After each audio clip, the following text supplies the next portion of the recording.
Hello everyone, Hamas28 here, and today we're back in the world of Dusty Hell. Let's get right into it. So, as we finished off last episode, we finished our conquest of the moon, I guess. I mean, we did what we needed to do. We unlocked the Tier 2 rocket. We collected some raw meteoric iron, which we were able to convert into our meteoric iron ingots to finish off the quest. When the iron is meteoric, we're gonna finish smelting this stuff. That should work. How much does this cook? 1.5 items. That's not a lot. So grab this, put that in there. Swap this around. Yeah, that works. Don't do that. Because now we can continue the Ad Astra questline and unlock our Tier 2 circuits. Now, I did get around to updating the pack to the latest version. It was a little bit funky in case you're trying to figure it out yourself. To update the pack, you're better off creating a whole new instance of the pack and then just porting over your world and your journey map. But now that that's done, we can collect more meteoric iron and work on the next quest when the iron is conductive. And to do so, we're going to use our induction smelter with redstone. Now luckily it does have two different crafts for it, using the raw version or the ingots. I like when they include the ingots because it just makes it easier to process everything. So let's grab one of these, throw it into our induction smelter right here. It was making some more hardened glass. Now if we put that in there, it's going to start making our item. Nice, 2 augment slots. Uses more power but goes a lot faster. And there we go, quest completed when the iron is conductive. Now it wants us to make another high oven to make some of these alloys. High oven controller. I think I have a high oven controller actually. Oh, there's more iron in here. Almost missed that. Let's see. No other high oven controller when the steel is electrical. So to make electric steel, this is where the high oven mixing comes into play. We have to take our conductive iron and smelt it with these 3 items. So I'm not going to list all the combinations. You can see it here. I wonder if there's ones that doesn't get consumed. It looks like the bottom one is always 100%, but then the second one does have different chances. So gunpowder, redstone, and sand will be what we use. So now if we go upstairs to our high oven, throw in our sand, we should be able to throw in a conductive iron ingot. Oh, this is going to clog the machinery though. Alright, so if we just come right here, I probably need to install a portable tank on one of these. Let's see, I'm not making steel at any time, so I can actually just steal this one right now, because we're not making any steel. Is there any steel in here? Nope. So we could just put you here, grab our hardened fluid duct, and then I need to actually filter this for electrical steel. So let's type electrical, molten electrical steel, perfect, and put this here, put our filter, and filter for molten electrical steel, whitelist, and stuff already got inside, nice. Put this right there. That's going to just make a couple nickel ingots. And now I just have to replace it. A little bit annoying. Luckily it's not too bad to fix. So now this will hold our electrical steel, and then I'll have to replace this when we make steel later. So now to make our electrical steel, high oven mixing, anything that melts into conductive iron ingot. So we put one of these in here. We can actually just do all of them. What do I actually... Grenade ammo, conductive iron jetpacks, basic capacitors. Okay, so they're actually used for quite a lot of stuff. But now this should melt, and why isn't the gold leaving? Okay, portable tank goes in. You're still filtered for electrical steel. And now you have molten silver. Why isn't the silver flowing now? Ah, there we go. Molten electrical steel. This one has regular steel. So let me swap you. Electrical steel goes in here. Some iron must have been processed and made into steel. That's probably what happened. So now I should be able to just put you back here.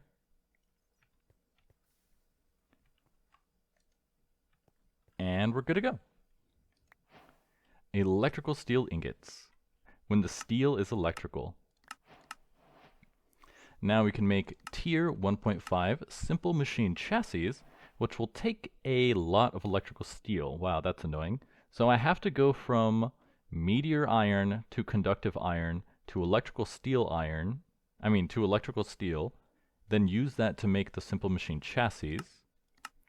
And when the steel is too dark, to make the dark steel, smelting, high-oven mixing, take molten electrical steel and add in obsidian to make the dark steel. Alright, so we're going to swap out the obsidian for this, then throw in our electrical steel, and I should be able to actually just do 2 of these and set a filter for the dark steel as well on this guy. So if I type in dark steel and find a bucket of molten dark steel, that should also flow in here. I just have to get this to output into a chest or something downstairs, and it should work fine. So now we're making electrical steel, we can make conductive. Just gotta do some more work. Let's see. Pretty good material. You'll need tons of it from now on. So this is definitely something we need to set up a passive supply chain for. And our first dark steel ingot. 8 dark steel to make advanced chemistry. And let's see, dark steel ingots, dark bimetal gears, take dark steel ingots, infinity bimetal gear. Okay, so it's not difficult to make this stuff, but it takes a lot of it. The vat has 2 recipes. One of them requires a tier 2 circuit. This is the one you'll have to use for now. It is more expensive, but only requires electrical steel, which you should have now that you went to the moon. Should have saved it. Okay, so that makes 1 machine chassis, but to make this guy, only needs 1 machine chassis. Okay, perfect. But it does take a bunch of dark steel, and then 4 alchemical imbuers as well. And if I remember correctly, each alchemical imbuer also takes a machine frame, which takes a basic control circuit. So let's grab some of those. Grab our electrified steel plates. Don't need that anymore. Alt group. So now we can make our first simple machine chassis. 8 more electrical steel, and now we can work on the vat. So we have our simple machine chassis. We're going to need 2 dark steel plates. 2 dark steel plates. The dark bimetal gears, of which we need 2, will take 8 dark steel ingots and 8 dark steel nuggets, which means I need some more dark steel, which will take a bit more obsidian. This is going to take a little bit. And then the alchemical imbuers are also pretty expensive, as you could see. They're not too bad though, they just take machine frames, which in turn take control circuits, but we gotta do it anyway. Alright, so now we got our 4 chemical imbuers. We can combine them all together to make our first, the vat. Done. Quest completed, advanced chemistry. Now, I thought these guys also need a capacitor to actually function, if I remember correctly. Let's see, you're just an infuser, so I could just put you right here, right? Yeah, they need a capacitor to actually function. Capacitor. So I think we can only make the basic one. Yeah, energetic alloy, which we don't have access to quite yet. Luckily, it's not too expensive. Just takes 1 conductive iron ingot, 4 pieces of plastic, and 2 grains of infinity. So let's grab 2 grains of infinity. It's funny, we've had this drawer like since the beginning of the playthrough and never had to use it until now. Grab some plastic. Convert this. There we go. Why didn't you make more? Oh, it's out of yellow. It's out of green, James. It's out of green. It seems like the meteoric iron is only used for this recipe. So if I just convert all of this meteoric iron over, that should be all we have to do. So now we can make our basic capacitor. And I threw it on the floor. Put you in here. And cool, it works. Forge power. And now that we have that, we can produce heat in solid form. So I don't know how, but your machines can solidify heat, which is pretty cool. So to solidify heat, we're going to need a fluid transposer. Luckily, we do have one left over from the base, not the base, from the rocket ship. And then Pyrothium dust. We just have to combine blaze powder, and blazing Pyrothium. And blazing Pyrothium is made in the vat, which takes destabilized redstone, blaze powder, to produce sulfur and blazing Pyrothium. So luckily, we do have access to a ton of blaze powder. Go ahead and put that in here. Now to make the destabilized redstone though, that's going to take a bit more work. There's a couple ways to do it. Destabilized redstone. As you can see, we can use a magma crucible with a lot of RF to melt it. You can melt it in a melter, and that's really the only way. Pull, push, push, pull. I always forget how to do this. So pull liquid from the top. So if I make a tank and just fill it with destabilized redstone, that should work. Luckily I have some more filters. So if I just make another tank here, portable tank, you can put this guy at the end, filter this for destabilized redstone, like so. Make sure there's no, okay, there's something in there. What are you? Bit of copper. Okay, I'm just gonna vent the copper real quick. There we go. Destabilized redstone goes in there. And luckily redstone melts really fast, as you can see. So let's just melt all of this. Okay. Perfect. Our destabilized redstone. And then I'll probably use a magma crucible later on, because it's easier. It takes up one block. Put this right here. That gets drained out. And why aren't you working? Okay, I thought it was inputs here, outputs here, but I'm guessing you also have to supply sulfur as well. And I don't think we... Yeah, where am I supposed to get sulfur from? Sulfur. So you can make sulfur in a pulverizer at a 50% chance from ores. If you pulverize coal, there's a 15% chance. The induction smelter can sometimes make it. Oh, our fractioning still. When we turn gasoline into refined fuel, that makes sulfur. Yeah, and then I think I'm just turning the gasoline into other stuff. Luckily, we should have a bit of sulfur in here. I don't know what drops it, but some mob is dropping it. Now if we come over here and throw in our sulfur, now it's working. Awesome. So we are going to have to figure out a better way to get sulfur though. I mean, actually, the pulverizer can break a blaze rod into 4 blaze powder and a 50% chance of sulfur, but then you can take the blaze powder and put it into a compactor to remake the blaze rod. So you do lose 1 blaze powder each operation, but that's actually pretty efficient.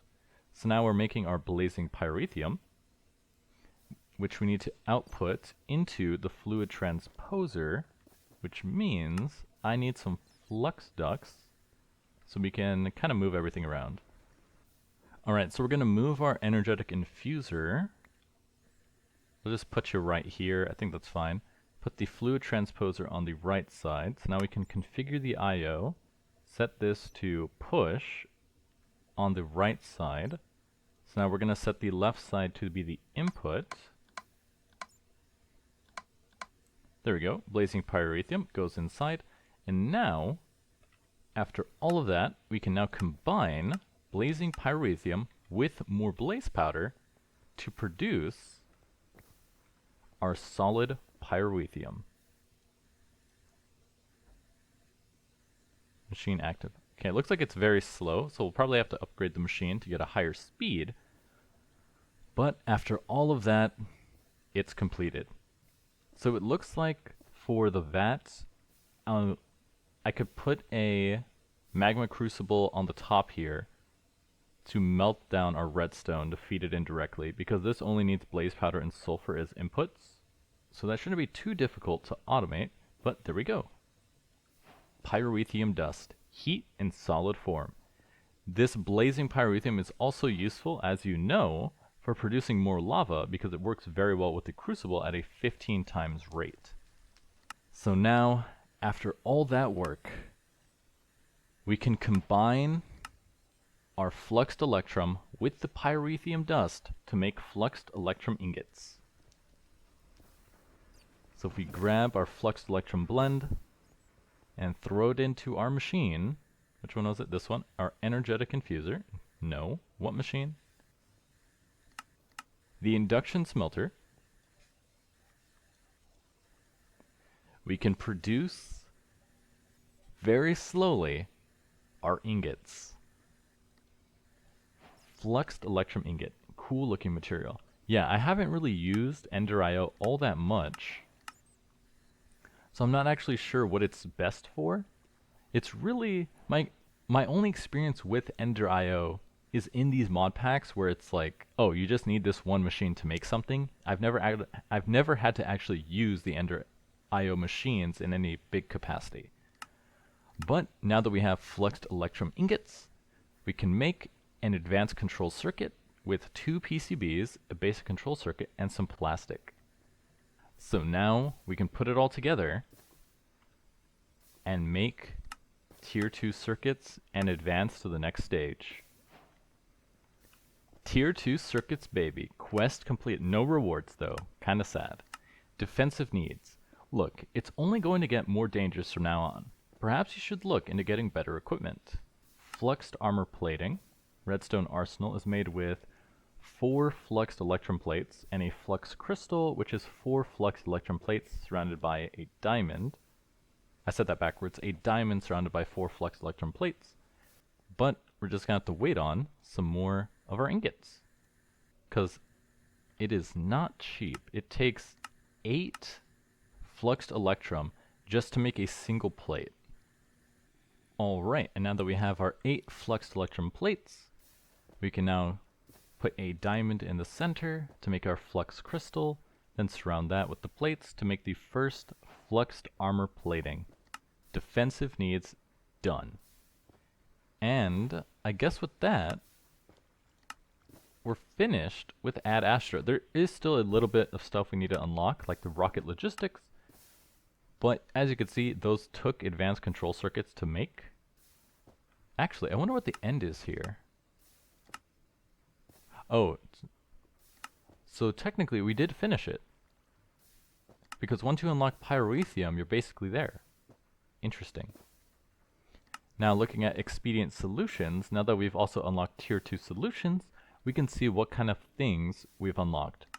You'll be traveling a lot more in this pack than most tech packs. Do yourself a favor and get some jet gear going. So it wants us to make the jet plate. 3A, it's basically an air conditioning unit. It'll keep everyone around this block cool to a comfortable temperature at the expense of energy. Ender IO generators, like the Zombie, Franken Zombie, and Ender generators, were buffed. Their fuel lasts 2 times as long. They may not generate a lot of power, but they generate power for a long time. So with that, we finally advanced to tier 2, and it looks like we're headed to Mars next. So it wants us to make a ton of pyrothium dust, 32 of it, and then he'll give us another 32, which is very nice. Let's see. We're all out of that though, and did I use all of this? Almost did, so I should have waited actually to finish off that quest, but I didn't realize that quest existed. So we are going to have to make more niter, which means the only way I can do so is by using the blaze powder and pulverizer method to make some more.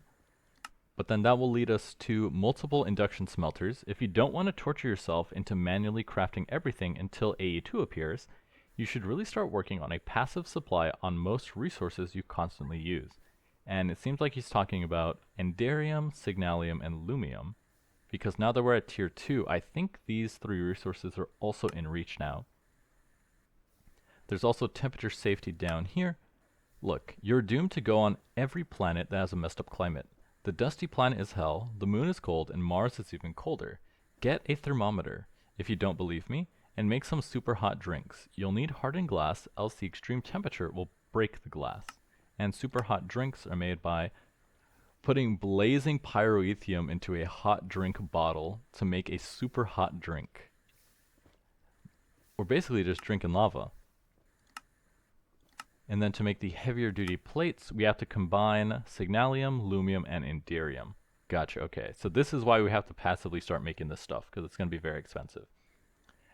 So to start, signalium ingots are made from signalum blend with pyrothium dust. Lumium ingots take lumium blend and pyrothium dust. And then lastly, inderium ingots come from inderium blend.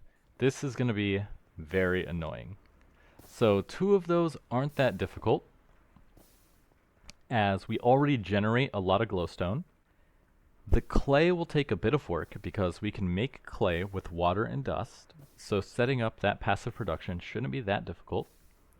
But the inderium and melting down ender pearls will be, because if you take a look at our chest here, we actually don't have any ender pearls, and that's because we don't passively farm endermen. I'm going to have to rebuild the whole mob farm to spawn endermen so we can also get ender pearls. Now luckily, if we take a look at Expedient Solutions, it did talk about the mob farm before. Here we go. Cursed Earth, open blocks fans, and conveyors. So I think we can actually make Cursed Earth at this point, right? Cursed Earth, right click soil with a drop of evil. Drop of evil. Rare drop from Wither Skeletons. Okay, actually we don't have any drops of evil yet, but we should be able to make conveyors. Yes, now that we have plastic, we can make conveyors. It's really cheap. Redstone reception coils, plastic, and iron ingots. We have a lot of work to do, that's for sure. But then other than that, I think that's all we have to do. Alright, so it took I think like 3 hours in total, some planning, some building, a little bit of both, but I have fully passively automated the production of inderium ingots, lumium ingots, fluxed electrum ingots, and what is it called? What's the last one called? It is, and pyrothium dust.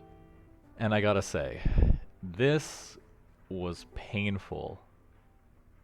Luckily, now that we're in tier 2, setting up this kind of thing, actually building all the machines was actually not too bad. The main thing that was really nice is now that I have access to tier 2 circuits, I was able to upgrade the sequential fabricators to the 2nd tier. This was really important so that I could fit in the fluidic fabrication and the pattern validation. Now, in my first pass through, I realized you don't need both of these. You can actually do it without the fluidic fabrication. But if you do it like that, and you can see the remnant of it over here, if you do it like that, then with the magma crucible, you have to have the liquid get melted down. Well, in this case, you have to have the glowstone melted down into the energized glowstone, push that into a fluid imposer, and then have it get put into a bucket, and then have that bucketed version go in here. Whereas if you have the fluidic fabrication, you could just port that liquid directly into the fabricator, which saves a whole machine, which was really nice. It still kind of doesn't save. I think the amount of resources you have to spend is about the same though, because to upgrade this to tier 2 is expensive. But now that I was able to passively automate fluxed electrum, making tier 2 circuits, they're called advanced control circuits. Making tier 2 circuits anyway is a lot easier, because now I already passively make the basic control circuits. Now I just had to combine it with fluxed electrum to make advanced control circuits. I could also passively craft these guys, but I don't think that's as needed. I'll probably just keep making the... Wow, I can't speak. I'll just keep making the advanced control circuits as I need them, because it does just take a couple of steps It does need PCBs, which means I have to come in here and steal them from the process. But here's the machines. Let's go one by one to see how they work, starting with the Enderium ingots, the simplest of the four. So, starting with our inputs, you only need to pulverize platinum into dust, pulverize lead into dust, and melt down ender pearls into resonant ender, and then have the two dusts, and then combine that all together in your fabricator of choice to make the powder, which is, what is the powder called? To make Enderium blend. The Enderium blend that gets stored into this drawer and put into this induction smelter. And actually this drawer, I need to add a downgrade, this guy over here, to reduce it to a single stack. That way, most of these have them. Like this guy, you can see his stack limit is 4. Because for passive automation, if you leave it as is, it'll start eating a lot of your resources because it'll just keep producing essentially forever. Then the Enderium blend goes into the induction smelter with the Pyrothium to make our Enderium ingots. Then on our second chain, we start off with a magma crucible to melt down redstone, pulverized copper, and pulverized silver. So the pulverized copper and silver are actually over here, copper ingots and silver ingots.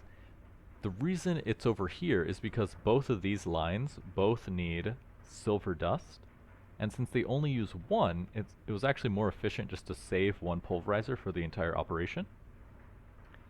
Those go into the sequential fabricator to make signalum blend, and then that signalum blend is combined with Pyrothium to make signalum ingots. Now the biggest bottleneck I have right now is I do need to upgrade all of the machines to a higher tier, because as you can see, they're not fast, which for passive crafting isn't really a problem. But as we build our infrastructure, we are going to start running out of the stuff, like especially signalum, that's used a lot in thermal expansion. So we're definitely going to need a lot more of those, which is why I also set the stack limit to 4. Then for our lumium, this one took a lot more steps, starting with clay and glowstone dust to make our clay-coated glowstone dust. Luckily, in this craft, using the pulverizer, you pulverized clay-coated glowstone back into clay. As you can see here, it turns back into clay. So it never actually runs out of clay, you just have to keep supplying more glowstone. Then that glowstone nanoparticles get pushed into a magma crucible where they get melted down into energized glowstone, where it's combined with tin and silver, and then finally combined with Pyrothium to make our lumium ingots. So you can see we already have 40, 2 more to go. First we pulverize electrum into electrum blend, then we have to infuse it with power. This is the power hog, and it's so slow. Even with one upgrade, it takes a very long time.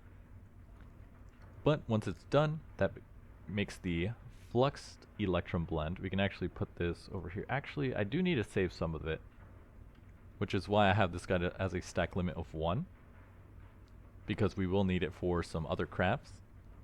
And then it gets combined with Pyrothium to make our fluxed electrum ingots. And then lastly, the Pyrothium. You saw me set it up before, but here is a more compact version for this. And I figured out how to get sulfur the most efficient way. So in the production of sulfur, I decided to use the fractioning still, as you can see here. Only has a couple ones, because 150 millibuckets of gasoline produces sulfur with a 50% chance and refined fuel. So right now I am venting the refined fuel into this trash can, but I do have this compression dynamo right here, which filled up the gasoline from this pipe coming from the machine over there. But once it's done with the gasoline, it'll start filling with the refined fuel.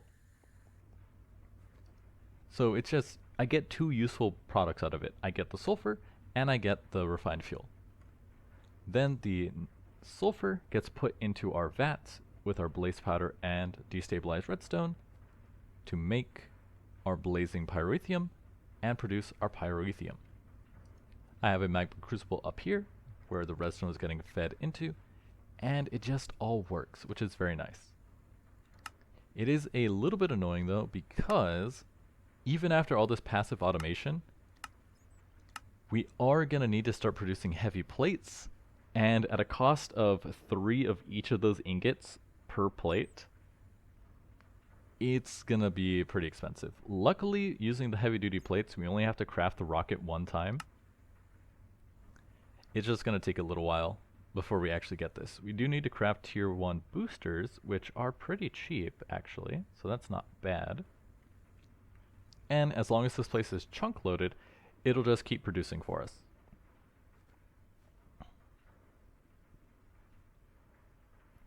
Which is exceptionally nice. Now, I did upgrade our mob farm as I said I would, so now the bottom is over here, and you can see it's working. Now, there is a problem though. As you can see, there are no ender pearls in here. Nada. Which is not good. So I did, if we come take a look outside, I did increase the roof by 1, but we're still not getting any endermen. So I think I just need to build a separate farm entirely for ender pearls, because that's going to be our bottleneck right now. There's no other way to make enderium ingots without ender pearls. And I've been checking, there's no other way to craft them either. Resonant clathrate, whatever this is, could technically make it, but there's got to be a better way to do it, and I'm not sure how. I could go hunting for endermen, which is kind of a solution, but it's not a good one, because I need them. I need a large amount that I can get passively, and the only way we can do that is with a mob farm. So I'm gonna have to figure out. So I'm going to have to look up a design for an enderman farm that we can do in the overworld. Usually enderman farms are made in the end, but that's not an option for us, so I'm gonna have to figure out a way to do it on Dusty Hell. I could go to the moon to farm endermen, because they seem to spawn quite a lot there, but I need a better solution. But at least with that, we're making good progress. Now that I have passively produced these 3 ingots, it should be a lot easier to get things going for the future. At least right now, the only thing we're missing in terms of important things is my power production does need a bit of work, because now that I added all of these machines, they're going to be eating a lot more power. I have more generators over here, these biofuel generators. The issue though is it's not fully automatic at this point. As you can see, they're fully out. And I could add even more biofuel generators, as you remember from the expedient solutions over here. Each one produces 160 RF per tick, and we could build 28 of them in total. But the issue here is mostly just that I need to keep the bioreactor full of reactants, essentially, at all times, which will take a bit more work. I think what I need to do here is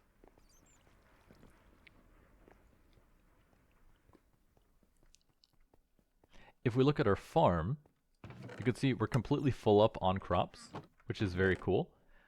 But I'm going to have these basically broken down into the seed version, like these strawberry seeds, but figure out which ones can actually go into the bioreactor. So you can see a strawberry seed works, but not all of these do. And I think I'm just going to have to replant this to only be things that can go in the bioreactor. Luckily, using the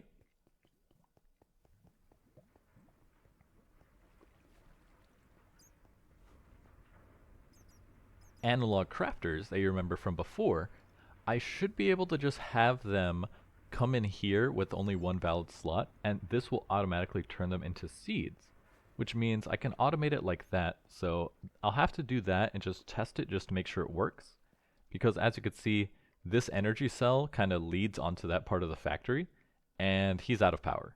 So that's why everything is running really slow. It's kind of all running off of like this compression dynamo and that compression dynamo.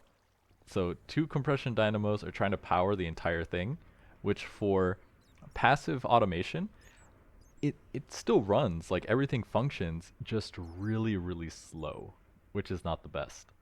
So that's what I have to work on next. And hopefully there's a good design for an Enderman farm, because that's going to be really annoying if we're gated by essentially our lack of Plague Zombie, by our lack of Ender Pearls. Alright, so I found a solution to our Enderman problem, and as always the solution is just build more machines. So as you can see, I have this animal feeder with a bunch of cows, next to an animal baby separator with a range add-on of 2, so does this one, so they encompass this entire space. Then I have an animal grower and a mob crusher right here. The mob crusher kills the cows to produce leather and raw beef, and takes the essence and pumps it over here into this mob duplicator, where I've captured an enderman, so we can duplicate an enderman and use this mob crusher to produce ender pearls. So now with this, we can produce more ender pearls a lot faster than just using the mob farm. So I did, while I was building out the infrastructure for that, it did seem like some endermen are spawning inside of here. Because I had a couple of ender pearls, I took them out though, to make more retrievers. But some endermen are spawning in here, and actually, now that I think about it, I could probably just take out the spikes and put the mob crusher in here. That would probably work a lot better, because the whole reason I made that cow farm is so that these cows would breed, make the children, and then the children would grow up, get killed for essence, and then they would be used to make the enderman.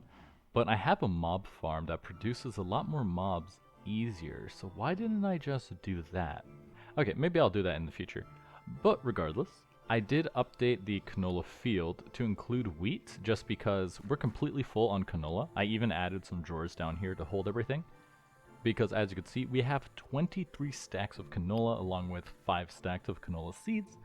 So I thought I could use the extra space to start growing wheat, so we could get the cows to start going as well.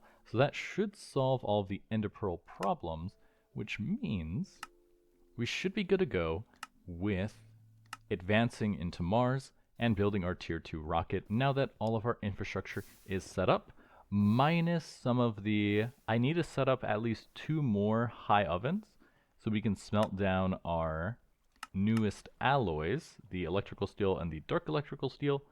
But other than that, I think we're pretty much good to go. There's not too much we'll need there, and we probably don't need the new high oven smelters until we go to Mars, because once we're at Mars, we can set up, let's see, I think it's this thing. Yeah, Mars Fine Regolith. We can use this to make raw meteoric iron. As you can see here, we can pulverize Mars cobblestone into regolith to make 30% chance meteoric iron. Mars regolith can be broken down into the fine, and the fine can also be broken down to get raw meteoric iron to make red sand. So it's just an extra way to process it, which is pretty nice. I wonder, can you use red sand for anything though? Oh, you can even see it's right here. Infinite iron. Huh, neat. It seems like Mars is just a giant ball of iron. Quickly grab a ton of this stuff and possibly get a way to automate this. There's 2 ways to handle the processing of Mars stone: the pulverizer and the sag mill. Interesting. Yeah, so you could see once we get to Mars, we can just automate this, and then it kind of leads to this stuff here, the best rocket, and then infinite dash, because then after that, another hell. Looks like this comes from... Huh, not sure. Looks like we get the tier 3 circuits from here. Not sure what starts here though. Actually, it leads... Looks like there's 2 here. Solar dust... Oh, the best rocket. So after we unlock the best rocket, that's what will essentially get us to the next tier. We then have a couple more alloys we're going to make, and then get our tier 3 circuits. So that seems like what we'll have to do is just hoard up a bunch of ender pearls so we can make some more endymium plates, and then move on to Mars. So now let's see if we can finish off a couple more quests, one being the tons of Pyrothium. So if we grab a stack of this, quest completed, throw it back inside, get another 32. Multiple induction smelters. Oh, this one I just need to hold an induction smelter. So let's see, let's steal one. You doing something? Looks good. I should be able to just pop this out. I just have to... Should be fine. Oh, because it has to be a basic. It's a little annoying. Put that back in there. Lumium. And it saved the settings. So I will have to make a new one just to complete the quest. But then after that, we'll make some heavy duty plates and we'll be good to go. But this episode has gone on quite long. And as always, I'm your host, Hamas28, and I'll see you guys next time.